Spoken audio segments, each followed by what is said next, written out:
So who here likes to decide things ahead of time? Anybody else? Yeah. I love to decide things ahead of time. It makes life easier, right? Like I decided last night what I was going to wear today, so I didn't have to like panic and try to find all the pieces. And I just set that out ahead. I love when I'm going on a trip to look ahead, even though I use GPS. I want to kind of at least have a sense of where I'm going, where I'm turning, and more importantly, where I'm going to stop. And so I'm always planning that out. And part of that is because I like to plan ahead for what I'm going to eat. My family, we plan our meals out about a month at a time because I've pre-decided that I'm going to eat every day a lot. So we want to make sure that we have that on the schedule, right? And for that matter, I plan my days out. I keep a calendar and a schedule, and I plan a lot of those things out in advance, so I know what I'm getting into a lot of nights before. I look over my schedule just to know what I'm into the next day because I want to be ahead on those things. And for that matter, with our sermon series, I'm usually very ahead on what we're going to be talking about on Sundays, and we're planning ahead and preparing ahead. And so I, though, have done something uncharacteristic this month. A couple of 3 weeks ago, we had a sermon series scheduled for this month, and as we got closer, it just wasn't working, wasn't coming together, and then some other things happened, and I decided to change what I was going to talk about this month. And a part of that is because I've discovered that pre-deciding may be a superpower. And so I want to share that with you. And so we're going to be talking about pre-deciding over the next few weeks. And part of the catalyst for that was my family and I, for the last few months, in the mornings, we've been reading through a book called Thinking Ahead by Craig Rochelle. And it talks a lot about that power of pre-decision. But more than that, as we've been reading it, it's really reminding me of another book I read not too long ago called Better Decisions, Fewer Regrets by Andy Stanley. A lot of the same thoughts, a lot of the same principles. And as I've been digging through those, it's also reminded me of a book I read a couple years ago called Can't Even, that was all about burnout and some of the barriers to making better decisions. And so those things kind of all had some commonalities, which then remind me of a book that I'm working through right now called Mindset by Carol Dweck, which talks about how we need to think differently about the future of our life if we want to make different decisions. And then they all have things that come that connect with a book I read a little while back by Kyle Idleman called Grace is Greater. And you may look at that and go, wow, all those people copied off each other. But I don't think that's at all what happened. And I've actually seen this several times where several people of God, begin all kind of getting a similar message and talking about the same thing. They see that there's a season going on where a particular message needs to be spoken. As a matter of fact, another book I recently read by Rick Rubin, The Creative Act, he says it this way. He says, the Creator has independently given several of us the same thought because it's time for this truth to be revealed to the world. And so as I've thought about all that, I just want to share some of those things with you over the next few weeks. And maybe just kind of help pull it all together for you. Maybe what it really is what Richard Dreyfuss said in Close Encounters of the Third Kind. This means something. This is important. And so all of those things are coming together. So, life is full of decisions. Right now, particularly, we're in a season where there's a lot of big decisions we're all wrestling with. Political decisions, financial decisions, moral decisions, relationship decisions. And sometimes it's really hard to know what the best next choice, the best next path is. And for that matter, just living life is full of decisions. Experts have determined that we all make about 35,000 decisions a day. Let that soak in for a minute. If you think about every decision you have to make in the day, they say that totals about 35,000 decisions every day. And if you don't believe me, just think about this morning. What have you had to do today? Your alarm went off. You had to decide whether you're going to hit snooze or not. You had to decide whether you're going to pray before you got out of bed. You had to decide what you were going to wear if you didn't pre-decide like me. How many people are breakfast people? Anybody like to eat breakfast? You had to decide, am I going to eat breakfast this morning? Do I have time? What am I going to eat for breakfast? Do we have what I want to eat for breakfast? You have to make all those decisions. You have to decide, am I going to go to church today? And thankfully, you guys all decided to do that. So thank you for being here this morning. But then once you decide you're going to come to church, you have to think, well, which way am I going to come in? Which parking lot am I going to park in? And which door am I going to come in? Because we have 28 doors or something. I don't know. There's lots of ways to get in here. And then you got in here and you had to decide where you're going to sit. You had to decide whether you're going to talk to the people you know. You had to decide whether you're going to talk to people you don't know. So just in the few hours you've been up today, you have had to make a lot of decisions. And just hearing all that, you may be feeling what a lot of us feel as we think about all of the decisions we have to make. You may feel a little overwhelmed. That's kind of exhausting, isn't it, to think that we have to make that many decisions. The truth is is that the busier, more stressed, more overloaded our life is, the harder it is to make good decisions. They've actually scientifically proved that. It's something they call decision fatigue. The part in your brain that makes decisions, if you have to make too many decisions in succession, it kind of wears out. It gets tired, and we stop making good decisions. They actually say this, that as the volume of decisions increase, the quality of decisions decrease. Anyone ever felt that? Yeah, and maybe it's like this for you, that you go to work or you go to school all day and you're working hard and you're making great decisions and you're killing it there, and then you get home and all you can do is binge eat junk food and stare at a screen for hours because you're done making decisions. Decision fatigue is set in. Maybe it looks like this for you. You're out in public and you're nice to people and you're talking to people and you're having great interactions, then you get home and you either ignore or blow up at your family. You're tired of making good decisions. Maybe it looks like this for you, that you've worked hard and you've budgeted and you've been disciplined and you've saved money and you're on track, and then in one moment you make this boneheaded, unrealistic, unreasonable purchase and you wake up the next day going, what am I thinking? You just hit decision fatigue, right? And so sometimes that's what causes us to not make the best decisions. Maybe for some of us, though, it's the volume of decisions start making us feel paralyzed. It's not just that we're making bad decisions, it's that we're making no decisions. We look around at all the things we have to decide. We look around at all of the options and answers to every question, and we go, I can't decide between this. And for those of us in here who are followers of Jesus, you add to that you're afraid that if you make the wrong decision, you're going to miss God's will, and you're going to head in the wrong direction, and it's not what God wants, and you can sometimes decide, I'm just not going to do anything. But indecision is a decision. You've decided to do nothing. That was a decision. And often indecision is the enemy of progress. Anybody keep a to-do list? Anybody work up to-do lists? I'm a huge to-do lister. I put lots of things on my to-do list every day. Anybody ever get to the bottom of their to-do list? Like you finish that thing, right? Like, okay, that's none of you. All right, good. You're with me. All right. Yeah, because then this is what I find out happens is that I've got this to-do list, I'm adding stuff to it, and I'm always prioritizing it, but there's always these things at the bottom. And I look down there and I'm like, not today, right? And then the next day I look down and I'm like, not today, right? And you just kind of almost get like paralyzed to finish some of those things down there. Maybe they're too big, maybe you just can't figure out how to make the time to do it, maybe you don't know how to do it, and so we just don't do anything. And all of that, I think, sometimes can lead us to feeling very emotional. We don't make decisions apart from emotion. There's no decision that you're going to make that isn't going to involve your emotions because we're emotional beings. God made us that way. But if we let our emotions drive our decisions, that can be bad. Do you guys know that purchases are an emotional decision? That's why Amazon has that one-click thing on there, so that we're like, ooh, shiny, and we buy it, and we're like, what did I do? Conversations are emotional decisions. Because sometimes we hear ourselves over-promoting ourselves, being defensive, maybe being too aggressive. Those are emotional decisions. Our health is an emotional decision.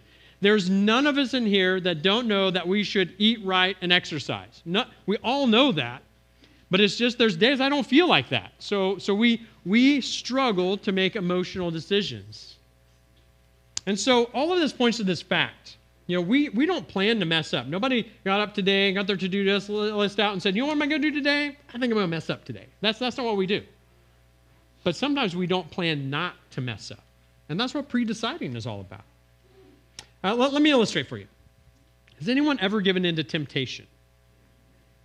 Right. Well, there's like 2 of us, okay? And the rest of you just gave in to temptation to lie, okay? So there it is, right? We all have given in to temptation. It's happened to all of us. And because here's the reality. None of us plan to be unhealthy, overweight, bankrupt, addicted, all alone. None of us decide to do that. We're like, I think that's a good idea. We just don't sometimes plan not to do that. And so we fall into temptation, and it leads us down wrong paths. In the moment, we tend to not be great decision makers. If I wait until the moment of decision, I don't tend to always make a great decision. Because in the moment, have you ever eaten more than you should? In the moment, have you ever made a ridiculous purchase that you can't afford? In the moment, have you ever wasted time? In the moment, have you ever said something that you regretted? In the moment, have you ever hurt someone that you loved? In the moment, have you ever not done the thing you said you were going to do? And in the moment, have you ever done the thing that you said you won't do? See, we aren't the best decision makers in the moment. And some things to understand about why that might happen for us is one is that there's an enemy called the devil, and he's after you. He wants to destroy you. He wants your life to be ruined. You know, the Bible tells it this way. It says, be sober-minded, be alert. Your adversary, the devil, is prowling around like a roaring lion looking for anyone he can devour. Do you go around every corner expecting someone to jump out and get you? That's what this verse says is happening.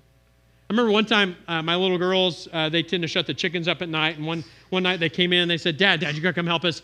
There's some animal out there, and I need help. And so I'm like, okay. So I get my boots on. We go out there, and I open the barn door. And when I open, I step in. A raccoon is in my hayloft and jumps at my face, like, and luckily I was able to dodge. I did a Matrix thing anyway. But I mean, that's the way the devil is. He is waiting. He's prowling. He's lurking, ready to jump out at you. Jesus says it this way: a thief comes only to steal and kill and destroy.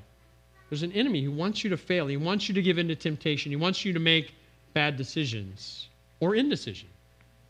Now, the Bible talks to us about what to do.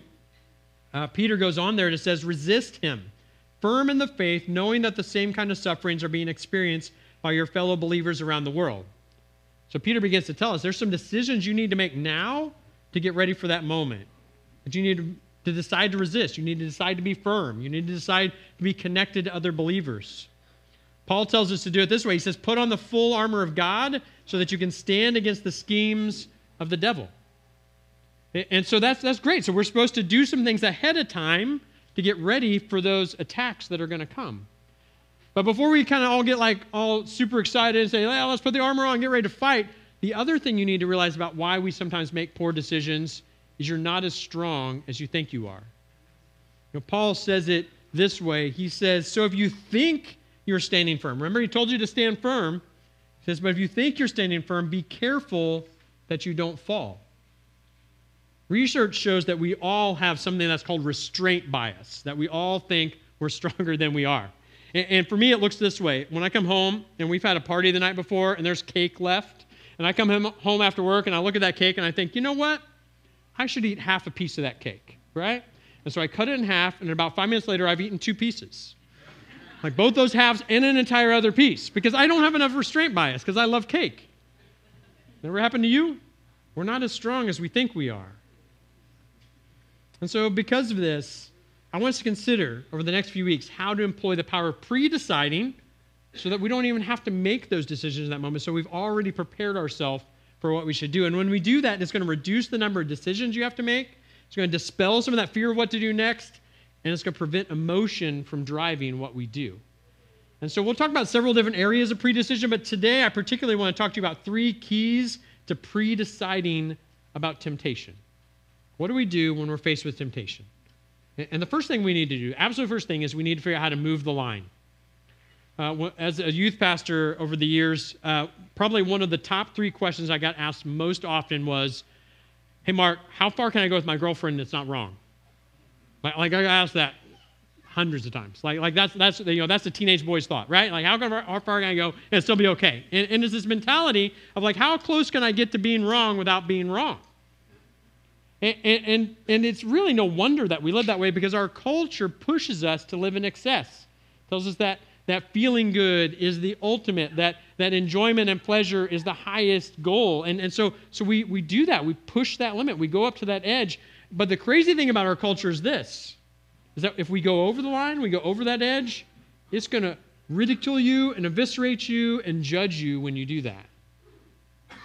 And it's really a poor decision-making process anyway. So think about this. I was at a hospital visit one day, and a person was having their gallbladder out, and the doctor came in and was talking to the nurse and said, hey, I'm going to set a record today for how many gallbladders I take out. And I thought, that is not what I want to hear, right?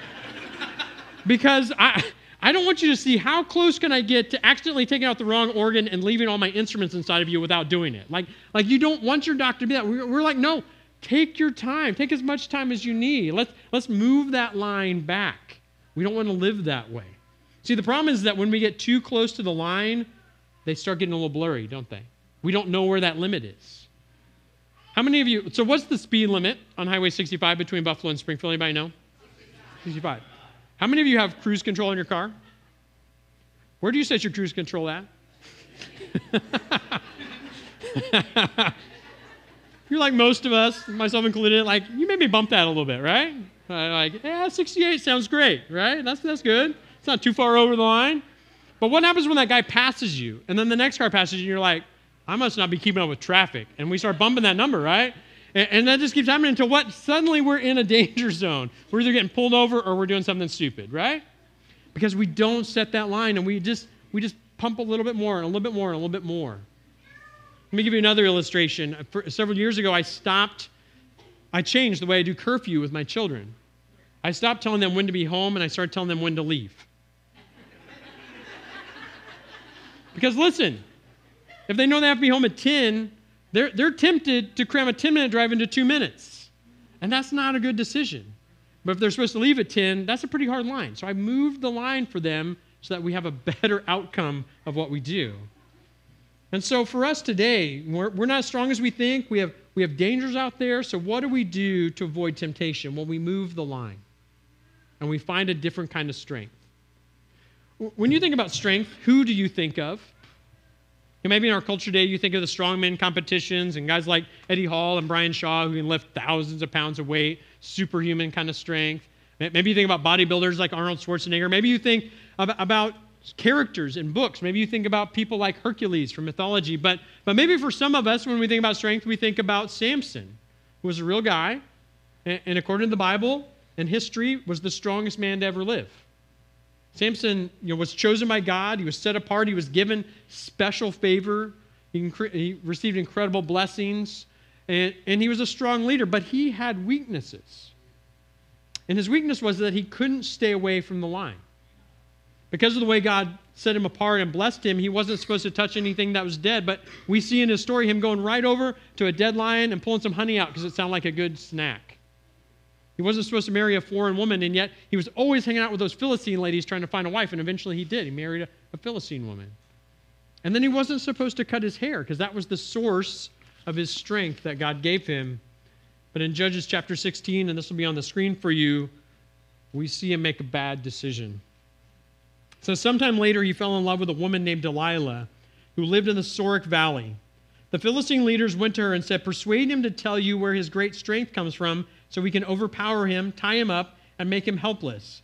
Each of us will give you 1,100 pieces of silver." So Delilah said to Samson, "Please tell me, where does your great strength come from? How could someone tie you up and make you helpless?" So Samson, in this time, falls in love with and gets a relationship with a woman. He doesn't even marry her. He just gets a relationship with her, and it's one of those no sexual boundaries, no discretion kind of relationships. They've said that love is blind. Well, Samson finds out the hard way that it can really, truly, literally be blinding. So he gets in a relationship with this woman, and she immediately begins trying to convince him to tell her the source of his strength. And he kind of plays with her, says, "Hey, if you tie me up this way, or you braid my hair that way, I'll lose my strength." And every time he tells her that, guess what happens the next morning? He wakes up, and she's done that thing to him. And I've always thought, man, wouldn't Samson somewhere along there thought maybe something was up? Like that just seems like such a bonehead thing. But again, love is blind. He didn't set any boundaries, so he just kept going forward until decision fatigue set in, and he finally told her the truth. "If you cut my hair, I'll lose my strength." Well, sure enough, next morning he wakes up, hair gone, tied up.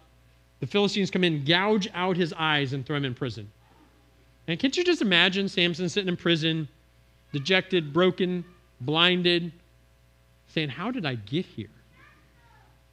Have you ever been at that place where you looked around and where you're at in your life and just went, "How did I get here?" Well, Samson got there because he refused to set a healthy boundary line in his life. So what do we need to do? We need to pre-decide to move that line. We need to identify, like Samson had weaknesses, where are our weaknesses? Where are we tempted? And then begin putting distance between me and that temptation. Maybe for you it's overspending.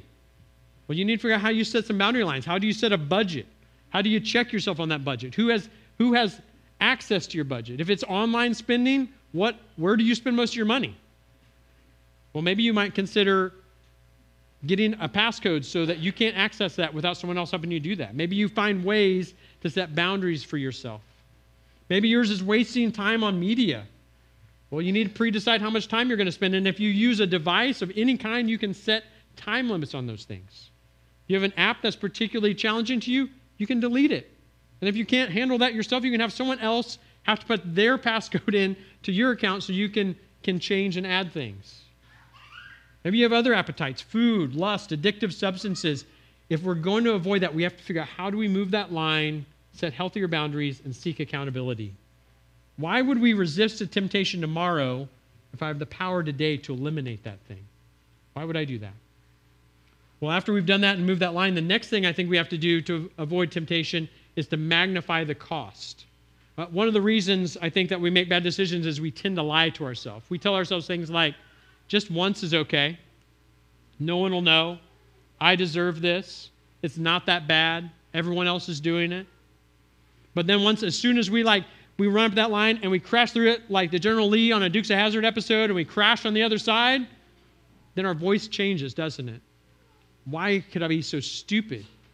Why did I make this decision again? Why I'm such a failure? Why do I always do the wrong thing? And we begin to just feel awful about ourselves. Well, one way to avoid that pattern, if you've ever had that, is to count the cost beforehand. Decide what's the worst case scenario if I make this decision. And for our case study on that, I want to talk about King David. You guys know King David? He wrote a lot of the Psalms. He was a giant slayer. He was a shepherd. He was a king. It says he was a man after God's own heart. And he was the great-great-great-great-great-great-great-great-great-great-grandfather of Jesus himself. But in 2 Samuel 11, we see a really low point in David's life. He, in this part of the story, he decided to stay home from war, which was a boundary line for kings. He shouldn't have done that. And while all the men were away, he went up on his roof and he saw his neighbor lady bathing on the rooftop. And he stayed and he watched, which was another boundary line he should have set. And then he got this idea in his head. He's like, you know what? I could just invite her over. She's probably lonely. Her husband's gone. We can have a great conversation, drink some tea. It'll be no problem, right? And he probably lied himself into that. Like, it's not a big deal. No one will know. Not hurting anything. It doesn't hurt to look. Doesn't hurt to talk. But did he count the worst case scenario? Did he think we could end up having sex? She could get pregnant? I could have to try to cover this up. I could have to get rid of her husband when he finds out. And maybe worse, all of my servants are going to see me fail like this, and they're going to question my loyalty, my authority, and worse yet, my God, who I say I serve. My kids are going to find out, and they're going to resent me. My relationship with God's going to be strained. And then someone's going to write this down, and for centuries, billions of people are going to read this story about me. He probably didn't think about that, did he? You know, in Numbers chapter 32, Moses warns the Israelites as they're about to go into the promised land. He says, be sure your sin will catch up with you. That's a stern warning, isn't it? But as we try to think about how do we stay off the roofs and how do we stay behind the boundary line, have you counted the cost? That your sin will get found out. That you could lose your reputation, your integrity, your ministry. That you could lose your job or your close relationships. You could wreck your finances or your marriage. Your kids could resent you. Your spouse could leave you. You could miss the freedom and purpose God has for your life. And so once we do that, once we start deciding to move the line and we count the cost, I believe what God leads us to then is then we say, you know, I don't want to go there, so I'm going to plan my escape. And for our last case study, we're going to have a positive case study, someone who actually did some of the right things, a guy named Joseph. And if you want to turn there with me, we're going to read several verses in Genesis chapter 39 as we look at Joseph and his escape plan. You know, Joseph was one of Jacob's children. He wasn't a perfect kid, but he was a good kid. He did a lot of the right things. He loved his parents. He honored the Lord. He tried to obey. And his brothers hated him for it. So much so that they decided one day they were going to kill him for it. And one of the brothers got smart and says, hey, let's not kill him. Let's at least make some money. Let's sell him into slavery. And so they sold Joseph into slavery. And I think of everybody in all of history who had a right to be a little bit upset, a little bit cynical, a little bit jaded, it was probably Joseph. Like, that's pretty rough if your own flesh and blood sell you to slavery. But Joseph didn't do that. He actually doubled down on setting boundaries and magnifying the cost because he wanted to honor the Lord. And so he winds up being sold into service to a guy named Potiphar, who was an official of Pharaoh in Egypt. And in Genesis 39, we hear this story, verse 2. It says, the Lord was with Joseph, and he became a successful man, serving in the household of his Egyptian master. When his master saw that the Lord was with him and that the Lord made everything he did successful, Joseph found favor with his master and became his personal attendant. Potiphar also put him in charge of his household and placed all that he owned under his authority. And so Joseph, even in slavery, he was successful, and God granted him favor because he kept trying to choose to honor the Lord and do the right thing. But a problem arises. At the end of verse 6, it says this, now Joseph was well-built and handsome, and after some time his master's wife looked longingly at Joseph and said, sleep with me. So apparently, Joseph was the Ryan Gosling of the Old Testament. He was handsome, well-formed, all the ladies liked him. And particularly his master's wife was interested. And she was bold, man. She came on to him strong. And again, you're thinking, hey, I'm in slavery. These are my masters. I'm in a foreign land. Like, it would have been easy to just go with whatever she said. But that's not what Joseph did. Verse 8, he refused. Look, he said to his master's wife, with me here, my master does not concern himself with anything in his house, and he has put all that he owns under my authority. No one in this house is greater than I am. He has withheld nothing from me except you, because you are his wife. And so how could I do this immense evil, and how could I sin against God? Do you hear Joseph doing all the things? He said a line. He says, I'm not crossing this. He counted the cost. He says, if I do this, man, this is going to be awful. Between me and the master and between me and the Lord, I'm not doing this. But this lady wouldn't give up. And so this is what happens. Verse 11. Now one day he went into the house to do his work, and none of the household servants were there. He was all alone with this woman. She grabbed him by his garment and said, sleep with me. But leaving his garment in her hand, he escaped and ran outside. And so Joseph finds himself in a compromising situation. No one else is around, just him and this woman. And what does he do? He runs away. He makes his escape. And I just want us to see that it wasn't because Joseph was stronger than us that he did that. It was because he was ready. I'm sure he thought this through. He's like, there's going to come a moment where this lady is relentless. She's sneaky. She's going to get me in a compromising situation where it's just me and her. And he says, and so when that happens, he pre-decided this. I'm convinced. I'm escaping. He'd probably got out the palace escape plans for fire and tornado and said, hey, this is where I'm going if I'm in this room, and this is where we're going if we're in this room. And he had pre-decided, this is how I'm getting out of this situation. See, as we think about our sins and our temptation, we need to figure out, how do we escape? In 1 Corinthians 10, it says, but with temptation, God will provide the way of escape. God wants to help you get out of temptation. And this is how, he says, flee from sexual desire, flee the evil desires of youth, and pursue righteousness, faith, love, and peace. And so for you today, where do you need to move the line? Where do you need to magnify the cost? And where do you need to plan escape? You know, pre-deciding simply means, with God's help, you decide now what you'll do later. And it's this formula. I think I put it in your handout there. When faced with blank, this situation, I've pre-decided ahead to take this action. So with Joseph, he made this decision. If I'm ever alone with another woman and she's coming on to me, I'm running. Like, he pre-decided that. You know, for me, I pre-decided when I tend to be tempted to worry and be anxious and doubt, I'm going to rehearse Philippians 4:4-8, and remember that God is near. And remember that when I prayed to him that he's going to give me peace in my heart and he's going to guard my mind. I rehearse those things when I am tempted to do that. Maybe for you, when you're tempted to make an unbudgeted purchase, you have pre-decided to wait 3 days before spending that money. Maybe if you tend to be tempted to send angry text messages, you have pre-decided, I'm not going to send that till tomorrow. We make pre-decisions to get out of temptation. You know, this all reminds me of another book, the book of Proverbs. And if you're reading along with us in the reading plan, which I hope you are, you're reading through Proverbs right now. And when I was in college, my campus pastor challenged me to read a proverb a day, because there's 31 proverbs, so it's one for every day of any month you're in. And I did that for years. And I loved it because it's full of the answer to this question: what is the wise thing to do? When you're faced with a decision, when you're faced with the situation, what is the wise thing to do? Not what is necessarily even the right thing to do, but what's the wise thing to do. And in Proverbs chapter 8, it puts it this way. It says, doesn't wisdom call out? Doesn't understanding make her voice heard? And I love this because it relates to us that wisdom isn't like passive. It's not something that is waiting around for you to find it. Wisdom is calling out. There's wisdom right here in God's word through God's Spirit that is calling out to you to make the wise choice. It's kind of like when any of our family members walk out the door, my wife always says, hey, be careful, drive safe, put your seatbelt on, stay out of the ditches, whatever thing we want to encourage them to do. And it's not because at that moment they're doing anything wrong, but we know if we don't make wise choices from that door on, there's danger out there. There's wrong that can happen. And for that matter, something doesn't have to be wrong to be unwise. It's why we don't let toddlers stand beside freeways. They're not in danger if they're not in the freeway, but they're just one step from it, right? So we're running over there and we're saving them because we know that if we don't make the wise decision to step away from the line, to step away from danger, we're bound to get into it. It's caution. And so Proverbs goes on here in chapter 8 and says this, and now listen to me.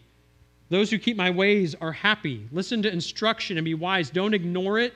Anyone who listens to me is happy, watching at my doors every day, waiting by the posts of my doorway. For the one who finds me finds life and obtains favor from the Lord. And I love that illustration at the end. Even though wisdom's calling out, what's my responsibility? It's to get up early and sit and wait for wisdom to talk to me. I need a desire to pursue wisdom. And when I do, I'm going to start finding the things that God values. Just in this one chapter of Proverbs, chapter 8, these are the things that says God values. Understanding, common sense, righteousness, truth, discretion, integrity, character, favor from the Lord, devotion to God, and devotion to family. And so it's this mentality that I don't want to figure out how close I can get to the line of doing what's wrong. I want to figure out how close I can get to the things that God values. It's a different pre-decision.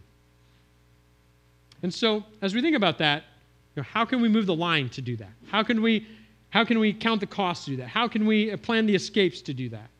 And we need to do that. But one last problem we have is that even in doing that, we tend to fall short of even our own standard in those things.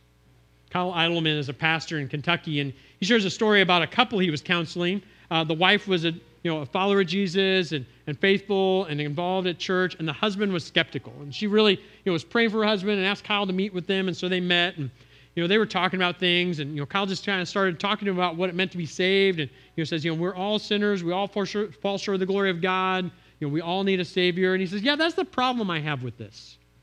I don't think I'm that bad of a guy. I don't make as bad decisions as Joe down the street. I pay my bills. I come home to my family every night. Like I'm not that bad a guy. And why would God ever set a standard? It's not fair that he sets a standard that he knows we can't meet and then calls us wrong. And so Kyle was about to, kind of dig in and give him the history of depravity of man and go back to Genesis chapter 3. And the wife just says, hey, Kyle, can I say something? He says, sure. She turns to the husband and she says, do you think it's right that you get drunk every night and yell at me? Do you think it's right that you fudge the numbers of your sales every month to look better than you are? Do you think it's right that you promise your grandkids you're going to show up at their games and then you never do? So you say it's unfair that God set a standard that you can't meet, but you can't even meet your own standards. And when we realize that we can't meet our own standards, then we have an opportunity to ask God to get involved in that. See, your mistakes, your failures don't have to be your identity. It doesn't have to be who you are. You don't have to be defined by that. My wife and I were taking a walk the other day, and my wife, she always loves to look at what plants are on the road, and she's really good at naming them, and I'm not. And so she's always telling me what we're looking at on the side of the road. And she saw this yellow flower, and she's like, I don't know what that is. That's a really pretty flower. And so she picked it and took it back home. And she's got an app where you can take a picture, and it tells you what it is. And so she got back home. She's super excited. She takes on the app, and it says, bitter sneeze weed. So needless to say, we did not put that in a vase and keep that and plant some more of those, right? That's not really what we want in our house, but it's a good illustration of the way our life is. We all are going to have a moment where we see something that we think is beautiful, we think is valuable, we think is the right decision in the moment, and we make it and we realize that it's bitterness and gall and destruction and pain. And so what do we do in that moment? What decision do we make in that moment? The author of Hebrews would tell us this. Make sure that no one falls short of the grace of God. Now notice we said we fall short of God's glory. We fall short of our own standards. But it says here, but make sure that you don't fall short of the grace of God. And that no root of bitterness springs up, causing trouble and defiling many. When we recognize our failure, the first thing we need to do is bring it to God. And in His grace and in His mercy, He says, I'm willing to forgive you of those things, my child. And I'm forgiving them for you because of what Christ did for you on the cross. And so if you would accept that Christ died for your sins and you would admit that, then I'm willing to forgive those things and wash those clean. But then notice what He tells most of the people when they make that decision to follow Him. And let's get up and sin no more. Let's get up and make a different decision. Let's get up and make a different path. And so for you today, what pre-decisions do you need to make? Maybe you need to move some lines today. Maybe you need to count some costs today. Maybe you need to plan some escape routes today. But maybe you need to admit that you need God's grace in your life so you can make a different choice tomorrow. So would you call out to the Lord? It says that everyone who calls on the name of the Lord will be saved. Will you call on the name of the Lord today and invite Him to show you His grace and help you make better decisions for tomorrow? Would you stand with me?